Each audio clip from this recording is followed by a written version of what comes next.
Driver comes in, plays his Gragas, and just vibes for the whole game.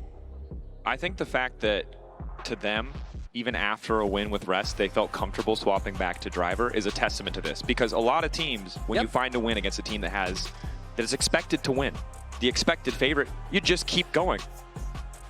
And now they're swim swapping like it's nothing. And after that last game, playing a lot of stylish picks, finding a way to make a composition, which we talked about, had some weaknesses, had some clear holes, work, level of confidence must be sky high as we head into this game. And there's so much coming together. There's Junja's early game. Yep. There is both Driver and Rest offering their champion pools. There's Honkyu being the better in the 1v1 matchup in really every single game. Obviously, partially aided by Junja, but also by his own accord, the impact he's able to have in these fights. And then the bot lane has been perhaps the most one-sided of the day. Doggo in particular, not a stranger to breakout performances, but to do it against Gumayushi and Keria is insane. And for T1, it's also important to note that they are the representatives of the LCK, but they were not the favorite coming into Hanwha Life. Peaked very hard, and I'm not gonna lie, when I saw that, I'm like, oh, we're back here. We've been here countless times. Yeah. There's T1, it's a the script ebb and we've flow. Seen a few times. We get to internationals, they get it together. But what we're witnessing here is a lot of the reason why T1 was third and why they weren't a favorite whatsoever. It is Keria not showing up on the day. It's Faker really struggling in lane, and if he doesn't have an impact, T1 looks a lot worse. And as we go here in this final draft with match point for CFO, we'll see if T1 can bring us to the game 5. And I'm not gonna lie, I would love a game 5, Dracos. Come on! Game 5.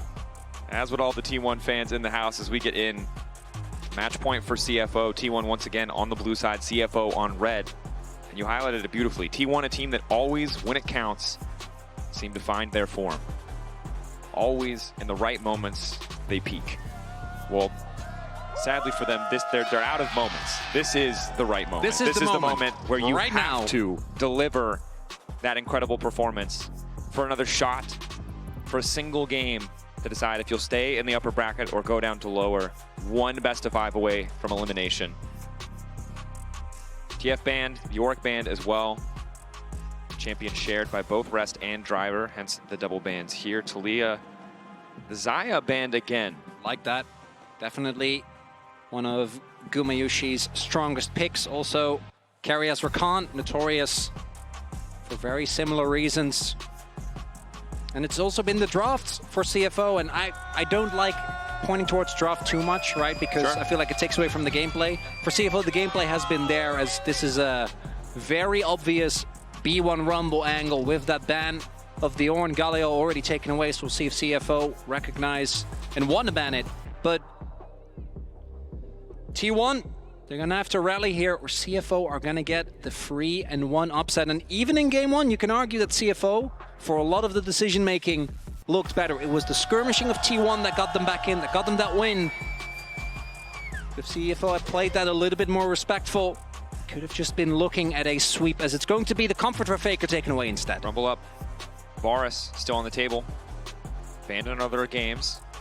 Locket here has been used in some regions as a top lane counter pick. Rest known to bring the spice, although I think for now that might be a bridge too far. Certainly not a pick you want to give away. We're looking at a T1 draft where Guma has a lot of potential powerful picks, both the Varus and the Jhin, very much in his wheelhouse. For Rest, a couple of considerations here. Mbessa, insanely strong when you can get to your spikes. Saw that even earlier today. Although didn't lead to a win for Mern. We still saw the impact in the fights, as there is still a good amount of junglers available here. Junja going to be picking up the Skarner here. As Owner will have an opportunity to try and look for a counter pick, but not that much is still available here. Faker's pick, I think, also certain to come through, but what are they going to go towards? Like Orianna is a consideration. If you can find a good AD jungler, can also just go for comfort for Guma. Pick up that Varus, but into an Mbessa that is already a little spooky, Dracos. CFO prioritizing some comfortable options here, but giving away a cornucopia of powerhouse meta picks. casting some doubt onto the start of this draft phase. Now the Poppy to follow, a good tool for disengages. Potential flex as well. Yeah, I think that this is looking to be a flex. With the form that Carry has been in today, I've seen him pull off some absolutely heist-level gameplay with this Poppy, but today's been very, very muted. Kairing really getting the better of him together with Doggo. So I'm guessing this is going to go towards Owner. As the Jhin, I would love this here because even if T1 end up clawing their way to a game number 5, this is a pick that they would have loved to have. One of Guma's other big comfort picks. And with the Mbessa, you have a lot of backline threat. Going to take away a possible setup there. Doggo on the Jhin, going to be able to play off the rest of his teammates very nicely. Definitely will be. Of course, Skarner as well. Some pretty solid engage options for CFO. It's a good follow-up with the Jhin. A little bit more CC might be needed from the side of T1, but a lot of magic damage, a lot of range, and some excellent disengage tools. I really like what they've got here. It's not the spiciest draft, but it's just so powerful. There are still so many engage supports left. And obviously a lot of them do not like playing into Poppy. That is important to note. But Nautilus is still available. Alistair is still available. Arakan is still available. All options here. Rel, I didn't even finish the sentence, or it's already banned away. As we do expect Owner to go towards an AD top laner, or AD jungler here rather. Yep. Again, if it is not the Poppy, but you can see, I think CFO kind of hedging their bets, which does make sense. T1 continuing to put pressure on Kaiwing's champion pool. Again, pretty universally agreed upon a weak point, but we've gone so late in the draft and so few of the engage options have been taken that it's a good ban. Still picks like the Alistair up and available. Obviously can really struggle into the Poppy. And we're kind of getting towards picks like Neferi, like Viego, that haven't been quite as successful. Clearly the read from CFO is that this Poppy is going towards Carrier. Want to take away some of the picks that can threaten Doggo on the back line, it would seem as well. Things like the Nocturne, things like the Lee Sin. Plenty of great moments from Owner domestically on that pick. Both those picks really, as the Alistair's taken off. Okay, so what is left? Could be a Bard angle as well if you want to go towards that. Both as a pick away, but also into some of the immobile characters on the enemy team. I think it would be good into, of course, yeah, the Varus and the Rumble. Oh, the tension is high, man. We're both so serious. Know. It's only draft, and we're so stressed out. Okay. Maokai. Bard. Bard. Okay. No. Okay, all right. The timer. No, I know. I'm with you. I kind of like the Bard. I do think the Nautilus struggles a lot more into the Poppy, but you can obviously go for the, you get Poppy out of the way, you can buffer the Q, find your way into the fight, but I still don't think that it's the most fun matchup. And again, it feels like they're hedging their bets there because they're afraid to pick Bard and get counterpicked in support and see that Poppy move into jungle. So they're just blind picking something reliable. It might not be the best in some matches, but it certainly won't be the worst. The Bard, definitely a pick that can be exploited in the laning phase. So now Faker's Sylas. Blind Sylas to come through here. I mean, it was just last year, right, where we saw this guy go Super Saiyan on this pick, finding incredible angles. Game 4 and 5 in the Worlds. Obviously Faker having an incredible performance, but even though he was struggling in spring, I think today he actually just has been invisible. And even in the series where T1 was struggling throughout spring, still was able to often make an impact. Well, in game 1, it was Annie. He was the utility pick, right? Setting others up for success. And Sylas isn't necessarily that pick, but now we have the J4 to punish immobile champions. So what is the option for Hongq? If he really wants to throw down, can go towards the Akali. Skill matchup. One of the OGs. How confident is he feeling? He's gotten the better of Faker in every lane thus far. Maybe Ari as well, looking to take it away. Oh. Double AP topside. Limited lockdown. Poppy does not interrupt the blink with the steadfast presence. This is a bold bet. But instead it's the Casio. I think almost universally considered one of the hardest champions to play in the game, League of Legends. Your actions have to be perfect. Every click has to be flawless. Hongq really betting on himself, and it is a solid matchup. Sylas, a single misstep, the miasma comes down, and it feels impossible to play this. You get run down. It's a short-range comp as well from T1. The Casio feels like a smash hit, and after a couple of great drafts, I think CFO are looking at this, feeling great. Only thing I do think you have to be worried about is towards that top side, some early game volatility. The 2v2, the 3v3, once those ultimates are available, the flag and drag into Silas getting on top of someone, the Rumble combined with Jarvan combined with Poppy, that can be a problem. But with how CFO have been playing, T1, they got to get through the laning phase first. And HonkQ's first Cassio ever. Again, betting on himself. The confidence there, already pulled out to Swain, has already shown us so much, but you highlighted the Jarvan. The potential for Owner in this early game to take over off a few early ganks and punish those immobile carries. T1 have clear avenues of attack, a much stronger composition overall. Can CFO weather the storm, make the upset happen? T1 bring us to silver scrapes.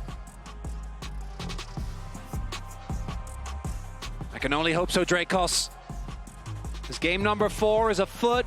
Can't wait to see if CFO can close that out here, or is T1 going to bring us to game number 5? An incredible series thus far. CFO showing us so much more than we ever expected. Now I need to see T1 dig deep, rally in this moment. An incredibly veteran lineup. Not a team to crumble under the pressure. Team that has very few finishes below 3rd place in their time as a core 4-man unit together. Obviously did miss out on first stand as Humble Life was the representatives. Carrier found by the Snake. Twin Fang Star from HonkQ burning through a little bit of that mana. Level 2 is where Faker has to be really careful.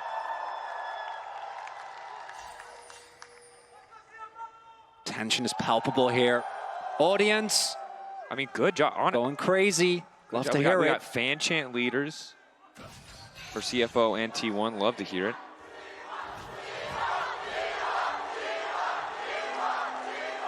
And as per usual, T1, really anywhere they play, playing with home advantage.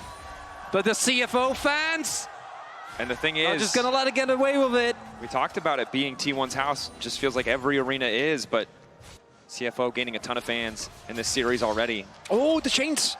Not connecting is going to be big. Hook just a little bit out of range. The Lollipop doesn't quite mean it can connect, and every single lane feels tense, Chronicler.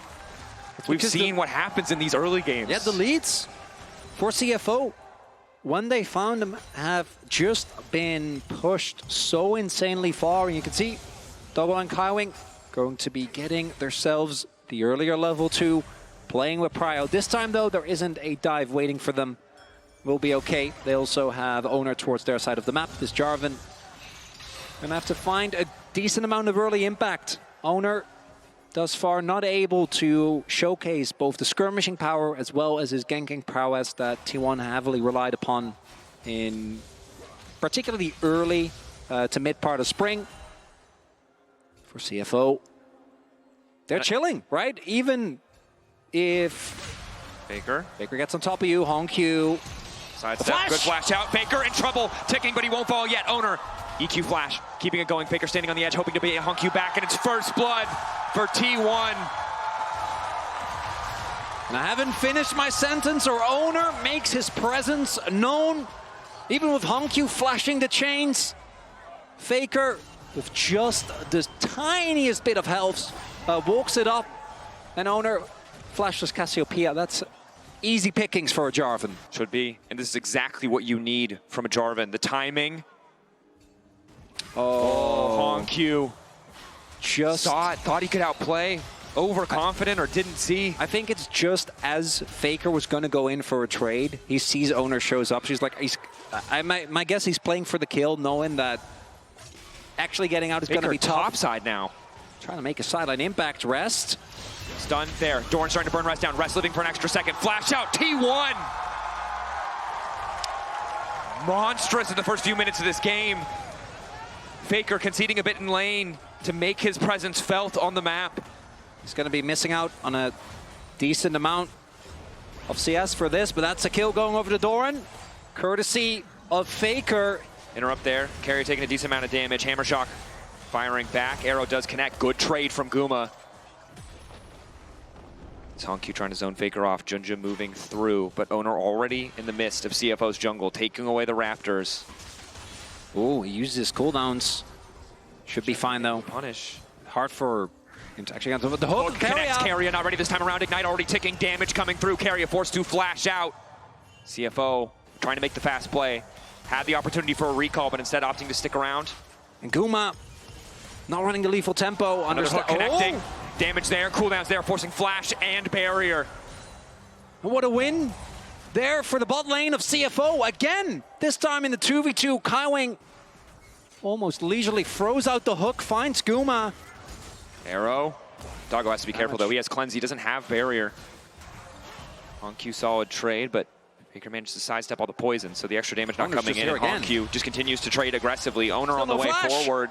Rinse and repeat on this gank. Sidestep from Honku has to be good, and he just doesn't have the movement speed. Owner moving up. They don't quite finish it though. Can't afford to go into the tower. And Honku firing back. Gets the kill. Faker goes in and makes it a 1-for-1. The T1 again over eager. They're keeping the pace in their favor. They're keeping the gold in their favor, but a small fumble. I think they have to though, because you do have to make sure that Faker gets the catch up in this lane, right? So trading the 1-for-1, I think in this instance is worth it. Allows Faker to shove in this lane. We'll see Kaiwing catch it. Looks like a full rotation actually coming through as, again, Honku, kind of the same. The ward not quite timed out.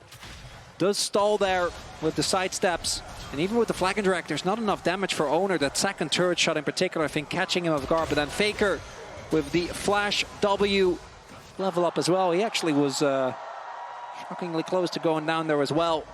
As now 100% kill participation. Faker trying to make his way back into form after a rough first 3 games. T1 not a team afraid to play on slim margins as CFO set up control around this dragon. Doran level 6, lane assignments. Keeping the bot lane of CFO on the bottom side as Doran alone here will have to do what he can to defend under tower. Rest a bit behind in terms of overall XP because of the previous play, and Carry in a good position to force a dive. Guma no 6 though. Rest does have his ultimate available, so he can actually buffer that. Get a good amount of invulnerability to CC, and Guma, the Observer's teasing us. I don't think he's going to hit 6. I don't know without 6 if they can do this. They need a third potential member. Hex flash over the wall. They need someone else. Are there reinforcements? Hex flash in, wall, trying to make sure that he can't get out. A quick burn down, and down goes Rest. Instantaneous dive. CFO now forced to respond with Faker on the way. Waiting over the wall, waiting for them to pull the triggers. Junja's going to find Faker. Faker forced to trade, has a Skarner ultimate of his own. Ulties might just get traded out, but Kaiwing now here to follow. Faker caught out, has an ult, steals away the Impale, manages to catch 3, but there's no follow-up there, and down goes Faker. It's a 1-for-1 trade across the board. Topside going the way of T1. But even though Doran survives, Faker ends up going down, and while that's going on, Honku, 22 CS lead by the way, just slamming mid lane waves into the turret. This game very chaotic here, Drake, because his owner gets found yet again eating some chicken. And he'll just, I guess, get rep buff instead. Has to abandon ship because we do see the pings come down. And his defense is good chicken. I can understand. It is, yeah. But this is T1 with a 1K gold lead. T1 matching, fighting fire with fire for it feels like the first time in this series. Owner has been on the back foot the vast majority of these early games. Jarvan demanding that aggressive play. And Owner certainly delivering as Rest. No flash. The one who's really suffering here. Level 6 for Guma. Rest has to be careful about walking up at all. X-Flash, as well as the heal for Carry, a little bit extra movement speed. Jinja, I think, going to be looking to steal at least one grub. Owner finds one. Does T1 actually want to possibly flip the game here? Carry doesn't have his ultimate yet, so turning this into a numbers advantage, not going to be easy. There's also Jin, right? Always have to be careful. He can join fights a lot faster than you might initially think due to the range and ultimate. Doran does have TP. Oh. CFO, are you going to contest this? 1K, they just want 2 grubs. They'll be happy to get it and walk away. CFO ready to force the fight. Got it. Junja taking one back. Now they're set to grab 2 grubs. T1 willing to risk the flip. Arrow. Okay. We all know the play we're thinking of. It's a baby version of that play, but you can hear the call in your head. You can hear the swear words from Cadril himself. It's a little reminder. It's a little reminder of what once happened as Guma finds the steal on a small. Yeah, it doesn't matter. It's fine. Tiny. It's a little thing. It's a purple objective in the pit. We'll take it But the most important thing, as fun as that was, is that CFO does deny the triple, right? Junja with a great 50-50 smite wins it, denies them the opportunity to actually get full value from those grubs, and simultaneously CFO did pick up the dragon, next one up in about 2 minutes. It's going to be Hextech though, so a lot of the damage, a lot of the burst souls not on the board. Certainly would have favored T1, but weren't able to grab that first Drake. See what the soul spawn is going to be. The early game, yeah, very volatile, slowing down a little bit here. I imagine T1 just wants to keep the pace up. CFO have made very clear that if they get to decide what happens on the map, they are more than a match for T1, now running away with 2 consecutive early games. This third one, T1 at least have a little bit of grip. And we have seen in a close game where T1 have so many playmakers, as they do in this game 4. They're able to attack from a lot of angles, and CFO weren't able to weather that storm in game 1. See if T1 can replicate that success here. Still a big lead for Honkyu in the bottom lane. Cassio, a champion that can build all these scaling options. Will just be a massive threat later, but again, it's the execution where so many Cassio players fall short. You're spacing every Q. Everything has to be perfect. That's Keria on a flank angle here. Does get spotted. On the retreat, gonna go through the wall. Keria finds the knockback into the wall. Junja, instantaneous flash out. Keria also healing, or rather, there was the spell book, obviously the teleport has the heal now available for the upcoming fight. Yep. And important is that Junja doesn't have flash, both offensively, because it means that he can't go for a big flash impale play, but also that Keria now has the opportunity to much easier knock him out, right? That's one of the things we're always going to talk about when any objective is started. When there's a Poppy in the game, it's so easy to just turn any situation into a numbers advantage, start the objective, they have forced to walk in, heal them out. Top side, Doran in this matchup with the early kill, actually doing very well in the 1v1, and neither top laner outside of that has really seen a lot of attention. And Doran, again, the strongest point on the map for T1 in terms at least of an individual gold. It was Faker who used what little advantage he had from that early kill to set Doran up for success. And now Rest put incredibly far behind, 20 CS down. This game very unplayable for the Ambessa at this stage. Just has to catch waves, and T1, well, Doran can't just TP face in front of the Ambessa. Look at the owner's ult. We'll get first move. Can they get the top laners into this fight as well? There's Doran, deep TP. Flash ult available for Honkyu. The Cassio, the potential to turn. Initial hook, lockdown onto Keria, trying to start the fight, but Owner immediately starts as well. Ulti over the wall from Doran. It's Doran showing up in the clutch in the moment, finding the angle, and finally the curtain call comes out, but the curtains have already closed on CFO in this fight. And it's the arrival of Rumble. The CFO's backline gets toasted. So many of the early fights over the last couple of games going their way. This one not the case. Attempted collapse onto Keria. T1, the response this time ready.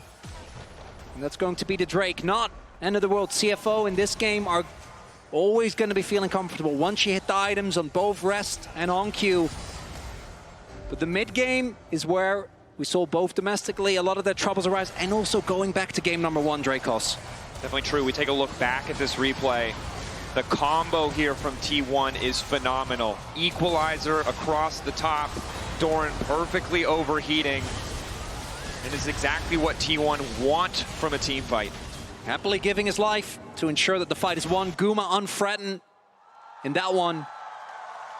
It's the value of the Jarvan combined with the timely route of Doran. Rest there a little bit disjointed with the rest of his team. I don't think it would have mattered with that engage, but maybe they could have traded more evenly, looked for a refight. It's another Chemtech, and for Silas, for Ambessa, and for Cassio, obviously going to be feeling pretty good. Definitely will. Nice cancel on the recall. Oh, nice. Coming in from Doggo. So a bit of a tempo lead. Is Keria going to take that much longer to reset? Seems like lock at first will be the call to try and mitigate any upfront burst damage. Honkyu and Faker continue to trade blows, but with Faker getting out of that early lane phase, a bit more caution from Honkyu. Not entirely sure where Owner could be lurking. And Owner, we talk about kind of the brawlers, the skirmishers, the Xin you mentioned earlier. Yep. Champions with a ton of that individual agency, the potential to outfight. And Jarvan a lot more of a linear champion, but still having an incredible amount of impact in this game. 7 out of 8 kills he's participated in and really has been the driving force outside of that one gank topside from Faker for getting T1 this big lead. I love Jarvan's design. There's still so much skill express. You know, when you will, the flash, flag and drag combos that you can pull off. Obviously, you know, all champions, so we don't see him until we're like in game 4, maybe game 5. Yeah. He's not a game 1. He's not a game 1 champion. No, unfortunately not. It's 2025. I'll take my reworked Pantheon, thank you. It's fun. I don't mind it, but you know, the classics hit for a reason. It's very true. It's the gold lead. He also, I think, has the Fnatic skin, which is kind of funny. That's very cute. Good for you, owner. Not when we see that often. At least one person in the audience with a Fnatic jersey, so there's their shout out. It's Junja. Maybe an angle on Doran. Ready to go. Immediate ulti. The combo now coming through, trying to burn through Ornner before he can get the ulti down. He just barely manages to get it off, but it's not where he needs it. CFO, quick shutdown, finding an angle now. Faker, who might be in trouble. Ulti going across, but Owner is here to respond, and they're looking to turn it back. A good ulti coming in from Honky, but he gets cut down where he stands. But T1 going to be happy with that trade. Unless Carrier also goes down, because yes, Doran dies. Oh, Carrier. Let's repeat. Nice dash out to a minion. Ulti, but only hits a creep. Trying to zone them away from the tower. Junja's tanking. And Faker, in the meantime, breaks down that top lane. Tier 1, it's almost 4,000 gold in the lead for T1. Guma? Doggo ulting, but Guma's just going to walk it in the E, the sidestep. Q connecting as well. And Guma, not wanting to use the summoners, but with the barrier and flash, could have fully committed there. As we take another look at this fight. First, it looks like Faker is in trouble, but they do know they have a numbers advantage here. Finds the ult, and he hits the stun onto Honkyu, which is the only reason why he actually ends up surviving. If Honkyu doesn't get hit by that, Faker trades 1 for 1. Owner ends up killing Kaiwing, but I think CFO going to feel a lot better about the trade. But now the game rapidly snowballing away from them, because even though they did kill Doran, the first turret bot going the way of T1. Mid lane turret immediately being taken by Guma as well. And it might end up feeling like it's just too little too late. 1.5k gold lead for Owner. 1,000 for Guma. Faker with an advantage of his own despite going down so much CS earlier on. T1, this is a team that, again, when you give them an inch, they will take a mile. And we saw in previous games how that can bite them, how that can turn against them. But this is the kind of game where the gold favors them, the map control favors them, relatively even in objectives. This is where this team is at their scariest. 40 seconds on the Dragon. 80 carries have their flashes available. I think CFO want to play for the absorption. Take the initial blow, re-engage, counter-engage with the Skarner, set up with that Jhin. For T1, obviously, go in all the way, all the time. Just try and find a target, blow them up before a response is available. Utilize the power of the Poppy to create a numbers advantage, and then combine that Jarvan ult with the Rumble. They need to be careful about the backline though. Guma, even though he has sums available, if Rest gets on top of him, might still be in some serious trouble. And he is the most fed member. Oh, Mega Blast Cone. On vision there. T1 is Guma. Should be okay here. Nice use of the banner coming in from Owner, giving them that bit of extra vision. This carry is on the hunt. T1 exercising control. Slow and steady. Restraint. They know they have mid prio easy with this Varus. He's big. He's very big. Level up, although not that much. Second item done. Swifties with feats as well. Drake has started. TP already coming in. Doran needs the base first. Will TP now. Ulti from Honkyu. Big to watch. The ulti from Carrier, arguably even more important. T1 immediately go in, knowing they have the man advantage for a brief moment in time. They're going to get the Dragon, and now they're going to fall. But Honkyu over the wall. It's a perfect ulti, but I don't think he has the damage quite yet. Trying to burn through Guma, but the exhaust is perfectly placed, and T1 obliterates CFO.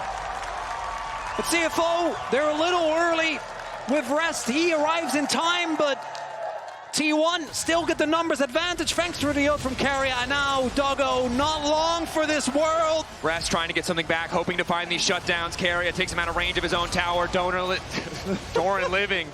Doran donates his life, but T1 still gonna be happy. That's a 6 point, or actually with the turret, a upwards of 7K lead. It's a lot of money. It's a lot of money, Dracos, and it's looking good for a game 5 as Hongq finds a beautiful open. But they're a member down. The exhaust comes through. Keria and Doran ensure that no one else can follow up when it comes to the damage. And Guma just not threatened enough. And I am feeling good about some silver scrapes. Seems like Vancouver is as well. We do seem very close to scraping silver. At this point, if you're CFO, you don't want to let it get to a game 5, but your options to come back in this game are so limited. The death ball of T1 is lethal, and you talked about their strategy is absorb and fire back, but you just can't absorb. No, you're getting knocked out. That much damage on the first blow, unfortunately. And it's like if you're in a fight and you get a black eye and you're like, you should see the other guy. It's like, we can see the other guy. The other guy is fine, bro. Yeah, it's not looking too hot here for CFO. And with how insanely powerful multiple members are, this is the real issue, is that even if you somehow get on top of Guma, if you don't attend to Doran, he will toast you. Same for Faker, still sitting on 2 items, and now with a level lead, despite everything that happened in the previous games, Dracos. T1 have a clear blueprint to push this lead forward. 2 Drakes now. Just start Herald, right? You have the Poppy, you have vision control, you have Faker pushing in the side with TP available. Otacon, name of the game here. Rest really can't afford to walk in. The objectives are getting shredded. Hongq trying to make good into the side lane, ready to backstep a Faker, tries to turn it, and he manages to get it. Faker still stepping up, goes through. Hongq gonna turn it back, Faker! Just got gapped. Maybe he can back and then make his way now free over. firing. Ulti into the midst of the entire team. They're now trying to turn. Rest into the midst of it. It's an entire flip. And who's going to go into the end? Are you kidding me? The objective bounty claim T1. It is the GOAT who throws it away, who goes in when he does not need to. Guma looking for an extra kill, will not find it. And Faker, as you highlight, doesn't need to go in there. All he needs to do is make sure that the Casio can't join the fight. If he's a level up, thinks he can make it work, but mid-chains gets ulted, and then Hongq reads him like a book.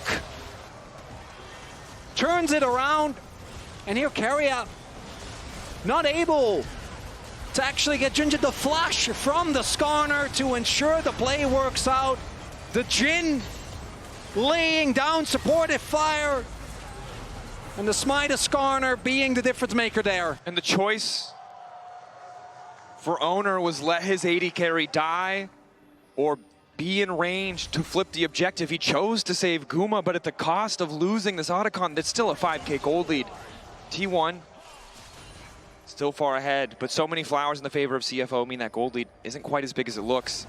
And it's a kind of misstep they can't afford to make again. The Casio is only continuing to get stronger and stronger. Same for Skarner, same for Mbessa. Rest only an item away. I think that 3 item breakpoint, particularly if you're able to get like something like a death stance, basically impossible to take you down in fights, especially if they can get their hands on maybe a Chemtech Dragon. Hongq, that play towards the top side might end up being the turning point, might end up being what allows CFO to not let this go to a game 5. This Dragon about to be up. Guma doesn't have Barry, but does have his flash available. Summoners mostly available across the board. Not quite there yet for Junja. And same, I think, for Hongq, but his should be available if they can stall for just a little bit. CFO making sure they keep vision in the area. 14 seconds to that crucial objective. T1 approaching soul point. Armor penetration there for Guma. A lot of damage here on the poke. CFO desperately trying to find a way back in, hoping for another good fight. And Junja doesn't have flash, so Keria TP should be easier for him. T1, though, they can play this slow. Just keep poking and prodding away.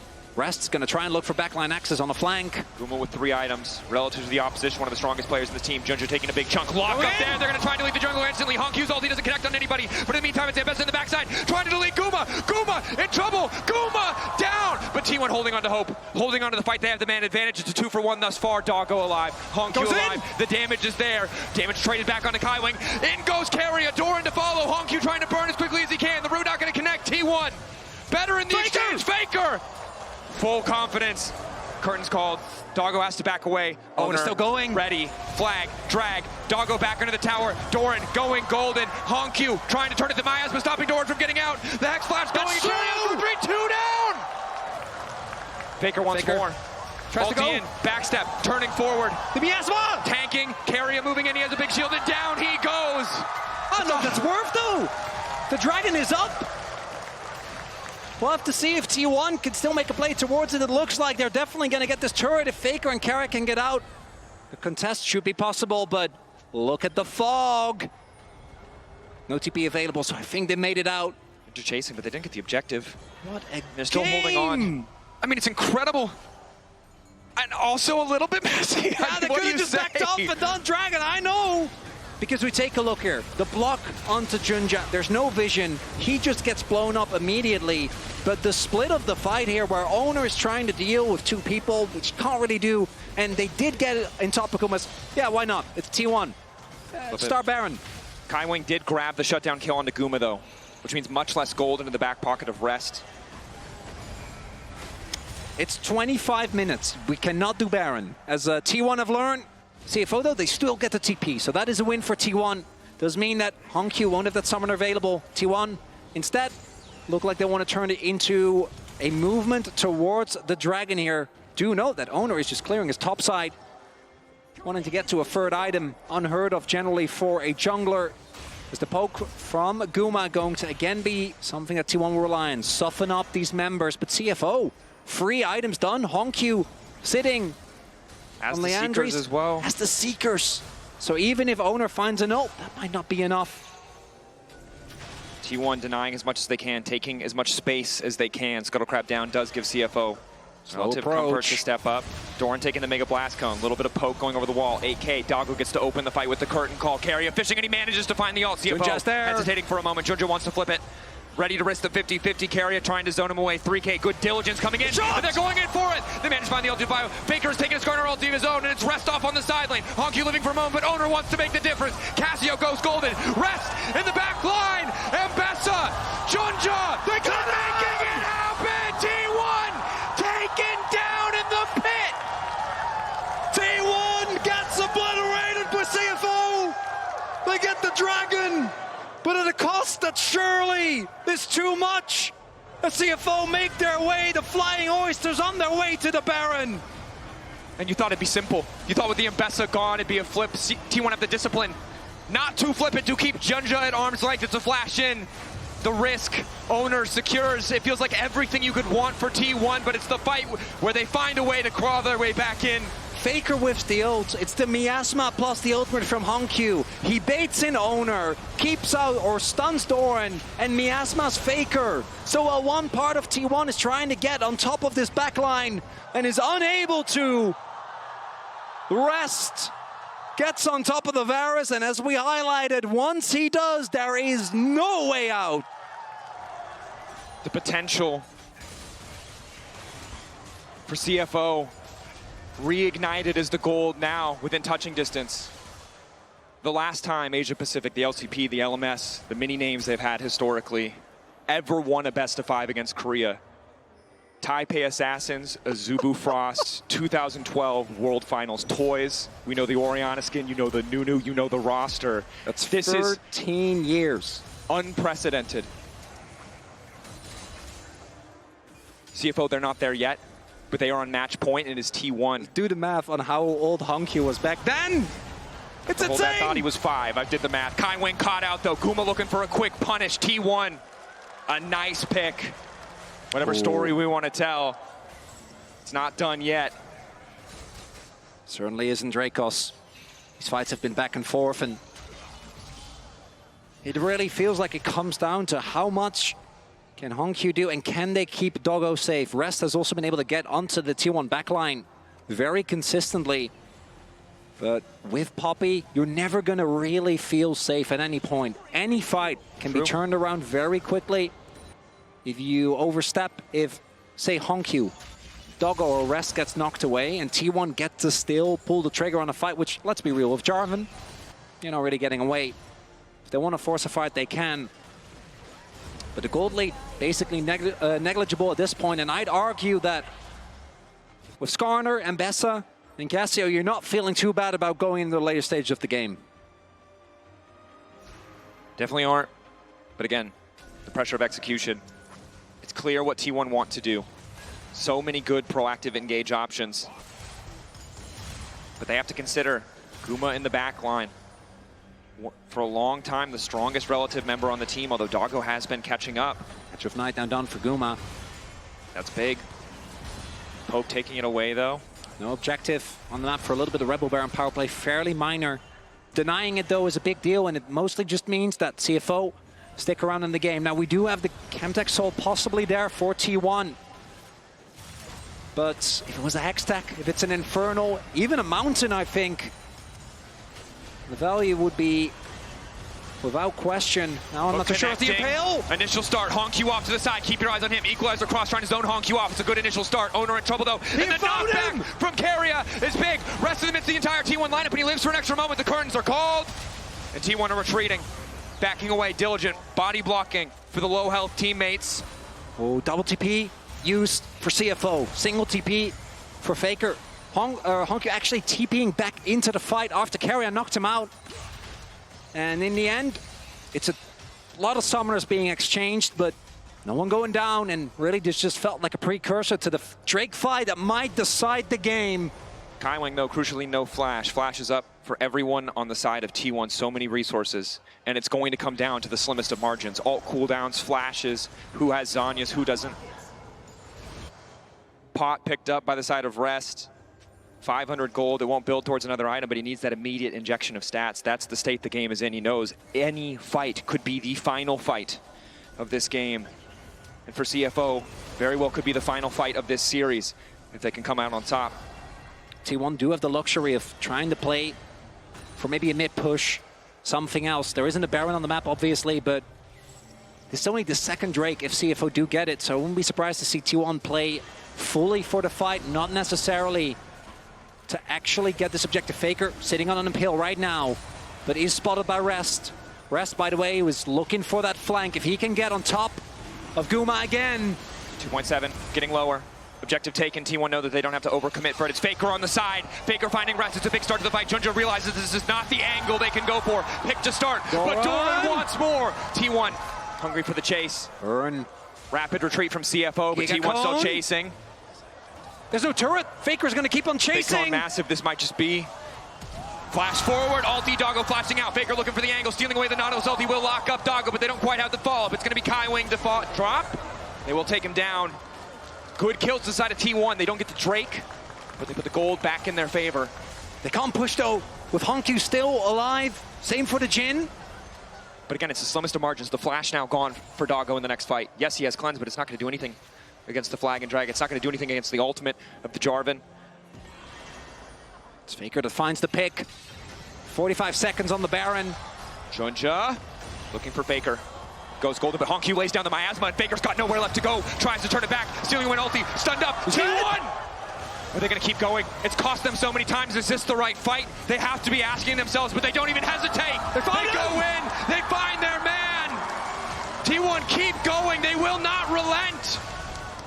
Just be careful. Rest is on his way. Level 17, Mbessa. A threat indeed. Faker goes down, but the timers are favorable for T1. 10 seconds on Nash. Bases are going to come in. I know this Team Dracos, they are going to gun straight for that objective.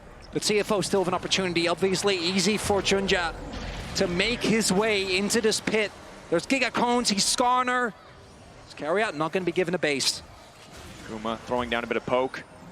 Rest tries to retake control of the mid lane. CFO ahead on tempo. Faker respawning in 6 will be first on the map. Neither mid laner having access to TP, although Faker's a little bit closer. No def cap for Faker, absolutely huge. A spike for any AP character that at this point in the game feels like a necessity, not going to be available for him. I don't know how much gold he's sitting on, but not having that available can be the difference in this fight. T1 need to wait for Zhonya's. Such an important cooldown. Could play it slow as well, but no flash for Owner, no flash for Keria, although hard to tell with the exhaust heal. Might have it available in a few seconds after he does drop it mid-fight. Junja not having flash makes it pretty easy to knock him out of the pit. You highlighted it before. A vulnerable target for the Poppy. Ultimate as Junja starts to go in onto Guma. Smite. The ulti completely whiffs. And T1 see that as their sign to kick the fight off. Guma Yushi's ultimate managing to land. But it's rest into the backside. Guma immediately. The exhaust coming in from Keria. It's clutch. But the rest of the fight falling apart for the side of T1. Doran has to make the difference. Doran has to burn them down. But it's Keria! He finds the angle to send them packing. Honkyu's still going. An ulti, knocked back into the wall. The Cassio still going. Doran trying to burn him, trying to take him out. It's Guma to follow. Going golden. An extra moment, but Honky drops T1.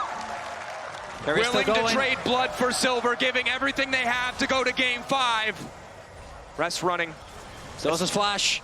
T1 know that they can't really do the objective and good conscious about their jungler. So they want an exit kill. Not going to be given one though. As rest needs to be respected. The mobility. Absolutely crazy. That does mean, though, there's no flash on Honky as we take a look. Junja, the hero of his region. So many consecutive first-place finishes. Doesn't find Guma.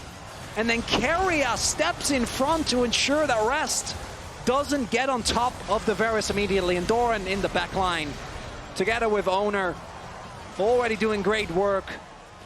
But with the arrival of Keria and that ultimate taken away, the biggest damage dealer that at that point is still available for CFO.